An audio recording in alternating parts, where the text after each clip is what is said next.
জেলার সবচেয়ে বড় অফিসার ডিএম ফাতিমা খাতুনের বাবা রহিম পুরনো ছেঁড়া কাপড় পরে ক্লান্ত পায়ে একটি অত্যন্ত বিলাসবহুল এবং নামকরা জুয়েলারি দোকানে প্রবেশ করেন।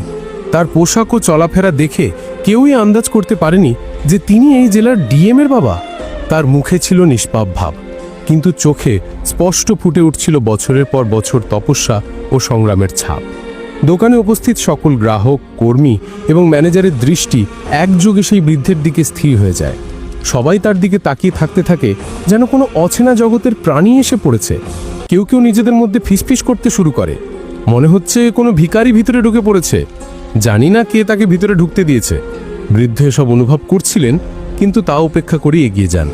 অনেক সাহস সঞ্চয় করে তিনি ধীরে ধীরে কাউন্টারের কাছে পৌঁছান এবং অত্যন্ত নম্রভাবে একজন সেলসম্যানকে বলেন, বাবা, আমাকে একটা ভালো এবং দামি সোনার আংটি দেখাও, এমন কিছু যা খুব বিশেষ হয়। সেলসম্যান তার কথা শুনে হেসে ফেলে, তারপর রেগে গিয়ে বলে, এই বুড়ো, তোকে কে ভিতরে ঢুকতে দিল? এটা ভিক্ষা করার জায়গা নয়, বেরিয়ে যায় এখান থেকে, নয়তো সিকিউরিটি ডেকে ধাক্কা মেরে বের করে দিল। বৃদ্ধ চুপচাপ শুনতে থাকেন, তারপর ধীরে বলেন, বাবা, আমি কোনো ভিখারি নই, আমি এখানে গহনা কিনতে এসেছি। তোমাদের দোকানের মান সম্পর্কে অনেক কিছু শুনেছি, আর আমার কাছে এত টাকা আছে যে আমি আংটি কিনতে পারি। শুধু আমার কাপড় দেখে আমাকে বিচার করো না। এই সময় আরেকজন কর্মী মাঝখানে লাফিয়ে পড়ে এবং চিৎকার করে বলে, চল এখান থেকে, বেরিয়ে যা, নয়তো এমন মারবো যে হাঁটার ক্ষমতা থাকবে না। সবার মাথা খারাপ করে দিয়েছিস, ভাগ এখান থেকে, নয়তো জুতো দিয়ে পেটাবো। বৃদ্ধ তখনও শান্ত ছিলেন, তার চোখে এখন লজ্জা নয় বরং বেদনা নেমে এসেছিল। তবুও তিনি দৃঢ়তার সঙ্গে বলেন, বাবা, আমার অবস্থা দেখে তোমার ভুল বোঝাবুঝি হতে পারে, কিন্তু আমি সত্যি বলছি, আমি একজনের বাবা এবং আমি আংটি কিনতেই এসেছি। দোকানে উপস্থিত গ্রাহকরা এখন খোলাখুলি হাসতে শুরু করলেন। কেউ কেউ ফিসফিস করে বলছিলেন, এই বুড়ো পাগল হয়ে গেছে, নিজেকে কি মনে করে সোনার আংটি কিনবে, বোধহয় এর মাথা খারাপ। এই সময় একজন কর্মী তাড়াতাড়ি ভিতরে ছুটে গিয়ে দোকানের মালিককে ডেকে আনে।